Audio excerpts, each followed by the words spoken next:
Hello friends, मी भावना. माझ्या चॅनलमध्ये मी तुम्हा सर्वांचे मनापासून स्वागत करते. कसे आहात तुम्ही सर्व? आय होप तुम्ही सर्व आनंदात असाल. स्वामींच्या कृपेने तुमच्या सगळ्या चांगल्या इच्छा पूर्ण होत आजचा दिवस तुम्हाला खूप छान आणि आनंदाचा जाऊ. 3 ऑक्टोबर पासून नवरात्रीला सुरुवात झाली आहे. बऱ्याच महिलांकडे घटस्थापना होत असते, म्हणजे घट बसतात, आणि काही जणकडे घट बसत नाही. तरी सुद्धा आपल्याला आपल्या आई भगवतीची सेवा करायची असते, तिची उपासना करायची असते. तिची उपासना जर आपण केली तरच आपल्याला त्याचं फळ मिळत असतं. आणि जेव्हा आपण या नवरात्रात आपल्या कुलदेवीची, आपल्या आईची सेवा करतो तर त्याचं फळ आपल्याला नक्की मिळत असते. आपल्याला सगळ्यांना माहिती आहे. म्हणून प्रत्येक महिलेला या नवरात्रात आपल्याला काही ना काही सेवा करायची आहेत. तर बऱ्याच महिलांचे दुर्गा सप्तशतीचे 14 पाठ यावर मी व्हिडिओ केला होता. तर ते पाठ तुमचे सुरू झाले असतील, पण काही कारणास्तव काही जणांचे करायचे राहिले असतील. म्हणजे काहींचे मुलं बाळ लहान असतील किंवा काही वर्किंग वुमन असतील, तर त्यांना असं वाटत असेल, प्रत्येकाला वाटतं की आपल्याला आपल्या कुलदेवीची सेवा करायची आहे. आणि दुर्गा सप्तशती हा ग्रंथ खूप प्रभावशाली आहे आणि अतिशय, म्हणजे त्याचे अतिशय दिव्य अनुभव आहेत. म्हणून आपल्या गुरुमाऊलींनी आपल्याला तो करून दिलेला आहे. तर प्रत्येक महिलेला ती इच्छा असते की मी दुर्गा सप्तशतीचा पाठ करावा, पण काही ना काही कारणास्तव बऱ्याच वेळा आपल्याकडून तो राहून जातो. म्हणून मी आज एक स्तोत्र घेऊन आले आहे. ज्या महिलांनी दुर्गा सप्तशतीचे पाठ सुरू केले नसतील, त्यांना करायची इच्छा असेल पण त्यांचे करायचे राहून गेले असतील, तर त्यासाठी आज मी एक स्तोत्र घेऊन आले आहे. ते स्तोत्र जर तुम्ही या नवरात्रीत पठण करायला सुरुवात केली तर तुमच्या मनातल्या सगळ्या इच्छा पूर्ण होतील. आणि सगळ्यात महत्त्वाचं म्हणजे दुर्गा सप्तशती पाठ केल्याचं तुम्हाला फळ मिळणार आहे. हे स्तोत्र अतिशय प्रभावशाली आहे. हे स्तोत्र आपल्या नित्यसेवाच्या पुस्तकात आहे. आणि जे केंद्रात जात असतील त्यांना माहिती असेल की हे स्तोत्र किती महत्त्वाचं आहे. तर हे स्तोत्र आहे सिद्ध कुंजिका स्तोत्र. म्हणजे केंद्रात जाणाऱ्या बऱ्याच महिलांना माहिती असेल हे स्तोत्र. तर अतिशय प्रभावशाली स्तोत्र आहे. तर हे स्तोत्र तुम्हाला वाचायचं आहे. ज्यांचा पाठ करायचा राहिला असेल, दुर्गा सप्तशतीचे पाठ मी सांगितले होते, 5 करायचे आहेत, 7 करायचे आहेत, 9 करायचे आहेत किंवा 14 करायचे आहेत. तर ते तुमचे करायचे राहिले असतील तर तुम्ही हे स्तोत्र वाचू शकता. आता तुम्ही म्हणणार की ताई, नवरात्र सुरू झाली आहे आणि तुम्ही आत्ता सांगताय. मी का सांगते की तुमचा तो पाठ करायचा राहिला असेल, तुमची इच्छा असेल, म्हणून मी आता सांगते. आणि हे स्तोत्र काही हरकत नाही, तुम्ही आत्तापासून पण, म्हणजे तुम्ही आज माझा व्हिडिओ बघितला, उद्या बघितला, तर यानंतर सुद्धा तुम्ही तो पठण करायला सुरुवात करू शकता. तर सिद्ध कुंजिका स्तोत्र तुम्हाला कशा पद्धतीने वाचायचं आहे, किती दिवसात वाचायचं आहे आणि याचा संकल्प कसा करायचा याबद्दल मी थोडक्यात माहिती देणार आहे. जर तुम्ही आज पहिल्यांदा माझा व्हिडिओ बघत असणार, म्हणजे आज तुम्ही माझ्या चॅनलवर नवीन आले असणार, तर तुम्हाला हा माझा व्हिडिओ आवडला तर व्हिडिओला एक लाईक आणि चॅनलला सबस्क्राईब नक्की करा.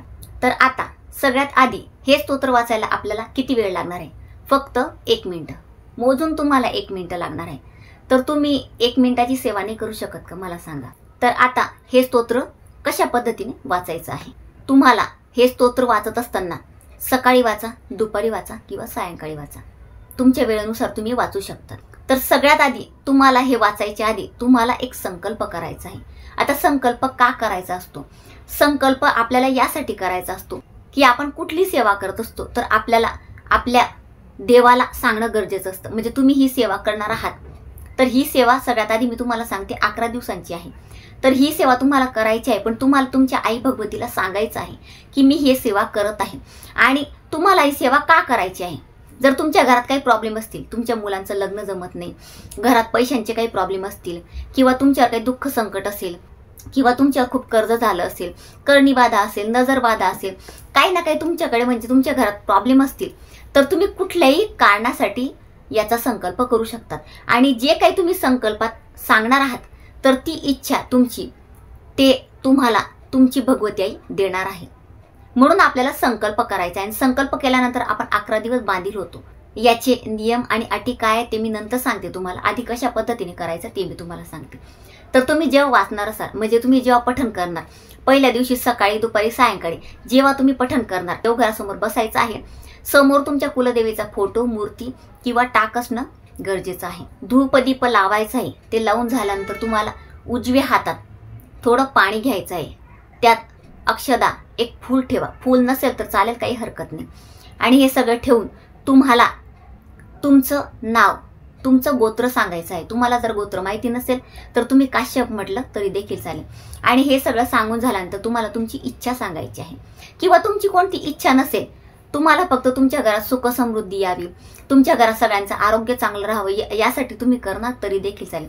तर हे तुम्हाला तुमच्या आई भगवतीला सांगायचं आहे की मी ही सेवा करत आहे तुझी 11 दिवसांची, तर ही सेवा तू माझ्याकडून करून घे आणि या सेवेत काही चुका होतील तर मला माफ कर आणि माझी ही इच्छा तू लवकरात लवकर पूर्ण कर, असं तुम्हाला तुमच्या कुलस्वामिनी मातेला सांगायचं आहे.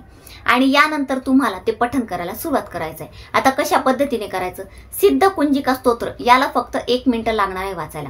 हे तुम्हाला 11 वेळा वाचायचं आहे. आता 11 वेळा सांगितलं तर लगेच घाबरून नका जाऊ. मी आधीच सांगितलेलं आहे की याला वाचायला फक्त 1 मिनिट लागणार आहे. आणि जर तुमचं रीडिंग फास्ट असेल तर अर्धा मिनिट लागेल, म्हणजे 5 मिनिटात तुमचं हे वाचून होणार आहे. तर मला सांगा काय वेळ लागणार आहे? पण तुम्ही वाचून बघायचं, तुम्ही पठण करून बघा. इतकं म्हणजे इतकं प्रभावशाली आहे. मी ही सेवा स्वतः करते म्हणून तुम्हाला सांगते.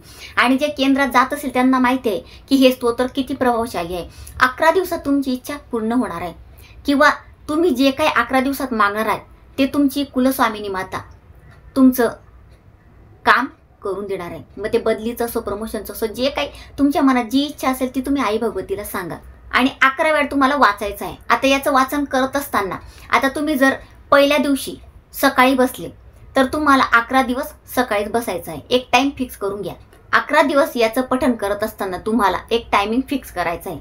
सकाळी बसणार तर 11 दिवस सकाळी बसा, दुपारी बसणार तर 11 दिवस दुपारी बसा, आणि सायंकाळी बसणार तर 11 दिवस सायंकाळी बसा. एक टायमिंग फिक्स ठेवा कुठला तरी, असे टायमिंग चेंज नका करू. तर नवरात्र संपायला अजून 4-5 दिवस राहिले आहेत, तर तुम्ही कुठल्या पण दिवसापासून फक्त नवरात्रीत सुरुवात करा. दसऱ्याच्या आधी तुम्हाला याची सुरुवात करायची आहे. आणि आता हा विचार करू नका की नवरात्र संपून जाईल तेव्हा आमची सेवा संपणार आहे. काही हरकत नाही, पण आपण नवरात्रात याची सुरुवात केली आहे तरी सुद्धा चालेल, काही हरकत नाही. आता जर या कालावधीत म्हणजे ही सेवा करत असताना तुम्हाला करायची इच्छा आहे, पण अधेमध्ये जर तुमचे पिरियड आले तर तुम्ही काय करणार? तर तुम्हाला जेवढे दिवस तुमचे पिरियड येतील म्हणजे 4 दिवस तुम्हाला सोडून द्यायचे आहे आणि त्यानंतर तुम्हाला परत कंटिन्यू करायचं आहे. म्हणजे 3 दिवस तुमचे झाले तर पिरियड नंतर तुम्ही 4था दिवस पकडू शकता. अशा पद्धतीने तुम्हाला करायचं आहे.